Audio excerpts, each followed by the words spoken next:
Oh my God. YouTube, it's your boy Carter TV, back with another one. I'm on a roll, y'all. I've been dropping videos non-stop, but let's get into it, man. This story is about Jenny, the co-worker. Three different baby daddies. Now, that's regular in today's world. Woman with multiple baby daddies, a dude with multiple baby moms. Shit is getting regular. The shit is just, it is what it is in today's life, right? But her particular story, Jenny's particular story, is a bit over the edge for a baby mother. She was 16 when she had her first son. She had him with an older dude who was about in his 30s. The older dude, he was basically a child. He was into little girls. You know what I mean? Teenagers, whatever the situation was. He got her pregnant. When she hit 18, he dubbed her. So what she decided to do was take him up for child support. And they also wanted to, throw charge at him for being with a teenager underage. You know what I'm saying? So he didn't want to go through that process. So he said he would give her child support. So he's gonna give her child support, and he was gonna give her $1,000 every 2 weeks. Now he was a well put together man. It's just that every big person with big money got their kinks. You know what I'm saying? So his kinks was he was into little girls. He was into like 12 years old, 13 or 14, 16, such and such and so on. He was also married with kids of his own. You know what I'm saying? He had a wife, he had a career, he had a business, he had money, and got this young girl pregnant, and she was just what it is. All right, so boom. She got pregnant. She met this man at the high school where she went. He was there doing, I think, a charity donation or some shit like that. Now, Jenny's body structure for her age at 16 was put together like a grown woman. She had nice sets of racks, and she was thick, and she was an athlete. You feel what I'm saying? She was a big athlete. She played volleyball. She played softball. You know what I'm saying? She did those type of things. She kept her tone. She kept her shape. She kept herself well put together. And before she met this man, she was on honor rolls and doing all types of good things in school. See what I'm saying? She met this man, and this man just completely changed her life. Gave her a kid at 16. She dropped out, eventually get her GED. Introduced her to coke. Had her drinking. You know what I'm saying? By the time she was 18, she became a different type of woman. And with that going on, she was forced to raise this kid by herself because he didn't want nothing to do with her. So all he did was just send her, child support checks every 2 weeks. And as she, became more into her woman self, she was also being influenced by the girls in her neighborhood, by the older women, by her mom, who her mom was not such a good woman herself. After, she hit 21, the check stopped coming in. And the dude was like, I'm not paying for this no more. This is what it is. So she decided to make his life a living hell, popping up, saying I got a baby by him, trying to get his wife to know this. She was going up to his job, causing all types of ruckus, calling him out. This is your baby. I got a DNA, this and that and the third. And he didn't want no parts of it. You know what I'm saying? He didn't want no parts. So she eventually ran into the wife with the child and told the wife that your husband has a little boy. You know what I'm saying? And the wife was like, oh, please. She showed the wife the DNA. She showed the wife the text message. She showed the wife, the videos they made together. And the wife was just taken back. She wanted the divorce. The company started to lose interest in him, and his life just started to go downhill from that point on because of this girl with this child. After she started to see his life go to wreck, she left the man alone because there was nothing else he can do for him or his child. She basically was after this man because he had money. So after dealing with that, I want to say 4 years later, she's 25 years old. She meet another dude named Donald. Donald's in the street. Donald go by D-Lo, and he's heavy in the streets. D-Lo know about Shorty from the block. You know what I mean? Heard she was crazy, and he was into that. You know what I'm saying? He was into that. And he didn't think her crazy was beyond his crazy. You see what I'm saying? Her level of crazy, it blew him the fuck away. So 2 years into the relationship with this girl, she had another baby with Donald. She had a girl at this time. And D-Lo wanted to get out once the girl was coming, once the baby came. He was like, yo, I'm about to get out the street life. I got a baby now. And this is his only kid. I got a baby now. I want to do right by my kid. I don't want the street life to ever be a part of what she is. Jenny wasn't going for that. Jenny wanted that street life because of what it came with. It came with the money. It came with the power. It came with the violence. And she got in tune by it because D-Lo introduced it to her. He wanted her to slow down too, but she wasn't going for that. So he was just like, yo, I'm going to just take my kid and go because you doing too much as a mother. You smoking around. I'm doing all types of wicked shit. He wasn't going for it.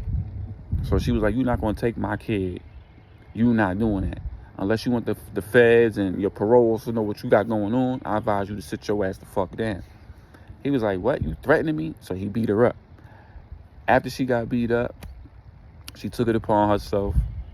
She told his ops where he be at.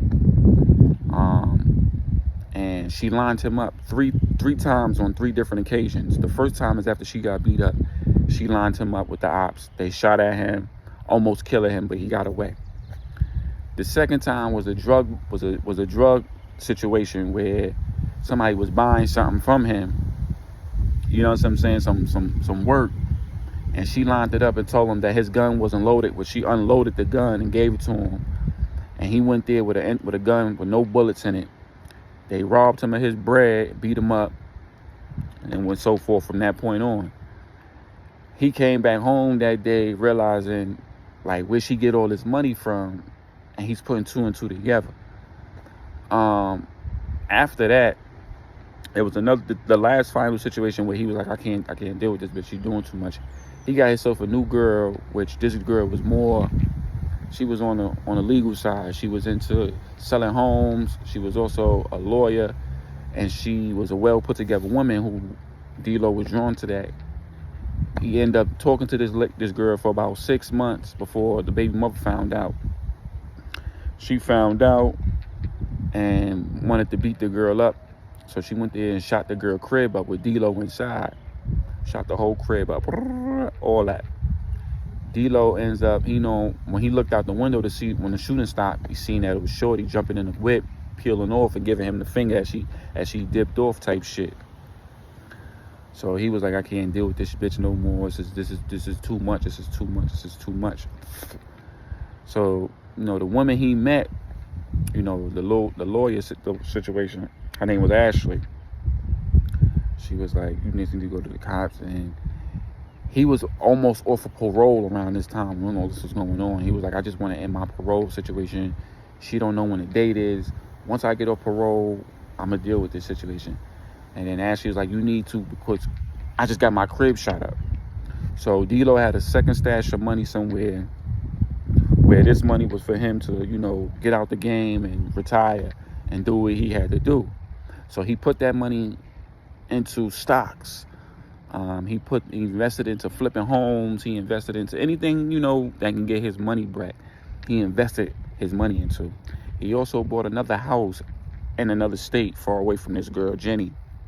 And all this was going on a little before his paroling. And when his parole day came up, they was like, he finally free. He's off of parole. Jenny didn't know about this, that he got off parole a little early. She thought he would still been on parole. So Jenny noticed he hasn't been coming around. He hasn't been home. He's been dealing with that girl. Jenny decided to go back over there. She decided to go back over there to where the girl lived and try to, do some more damage to the house. She decided to do some more damage. They actually went inside the house and tried to rob her and hit and beat on this girl. That was the initial plan. Go to the crib, beat her up, and take her for her stuff. Now, in the house, there was still furniture and stuff around. Jenny, it was just dead. It looked like nobody ain't been there like in a good week. So her and the guys that was there decided to trash the house. And little did they know that there was cameras in there. So Jenny took off her mask. She started vandalizing the crib. She started pissing on all over the floor. She started shitting in the corner. She started doing shit, unusual shit. Spray painting everywhere. Throwing dirt all over the place. And the guys was looking at her like, yo, what the fuck is you doing? You doing too much. See what I'm saying? So, mind you, while also all this is going on, it's a camera in the crib catching this woman doing all of this. And it's a camera catching her doing all of this. And there's Ashley at another location watching this like, got you, bitch. So that happened. After that went down, she decided to get hit up D-Lo and try to get him robbed again. That didn't go as planned. Because what happens now is during the time the Jenny and the guy she was running around with was getting ready for him to pull up, a police car pulled up on them while they was sitting in the parking lot. And Jenny was kind of like, wait, what the fuck? Why is the police coming here? She noticed one car, and then she noticed another car pulling in. So Jenny was like, oh, this shit don't look good. This shit looks sus. Boy never showed up.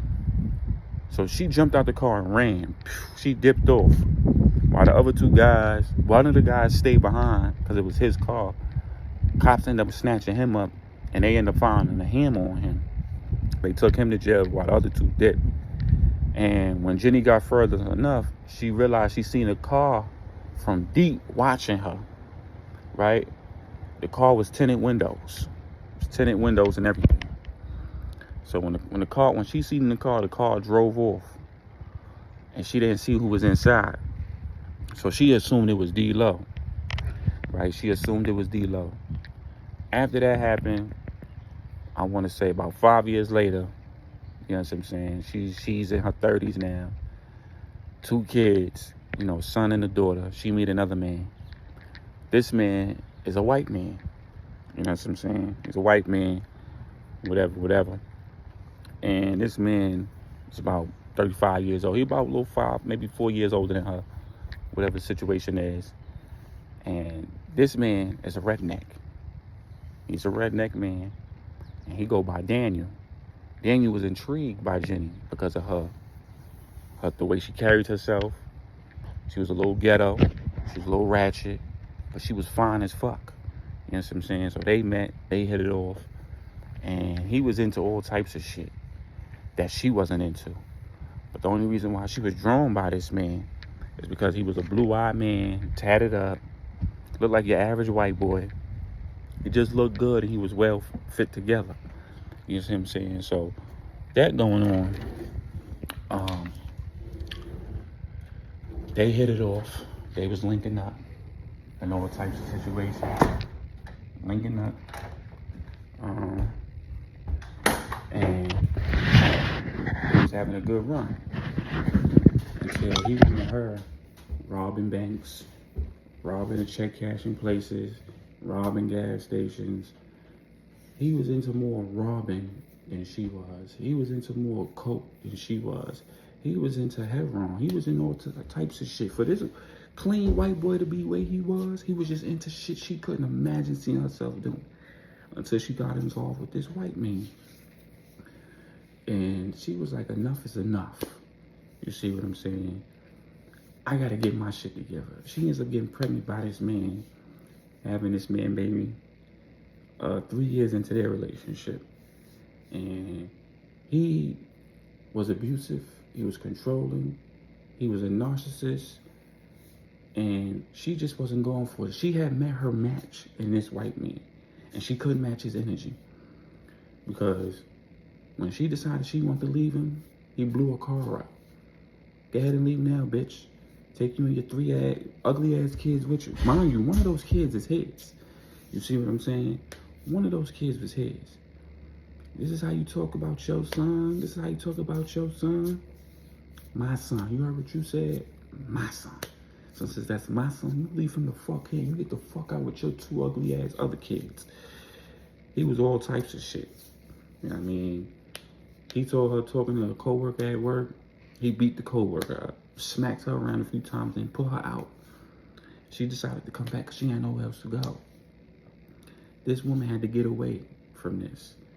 And she thought maybe this was her karma for her doing wrong to so many other people. When she finally decided to get away, it was too late. Then you found out of her plan of getting away with another man, and he interrupted this plan. So what he decided to do was he poisoned her two kids. You see what I'm saying? He poisoned her two kids, so when she took them with him, they got real sick. So her and the man went back to his place, got real sick. She also got sick from something. She didn't know what it was. Her sickness knocked her out. You see what I'm saying? When she woke back up about 3 hours later, she woke up to her kids dead, black and blue in the face, and the dude she was running away with, he was chopped up in pieces. Chopped up in pieces. The police arrived on the scene and saw her there. Her fingerprint was scattered everywhere on everything. They locked her up. She got 35 to life for that. And 10 years into her sentence, her third baby father shows up. How you like your new home? She was like, oh, you know why you in there? Because I put you there. I put you there, bitch. You ain't never leaving me. We are one now. You ever decide, I will get you killed in jail. Jenny was baffled. She ended up killing herself in jail to escape this man. That's the story of Jenny, y'all. It's your boy Carter TV, man. I'm out.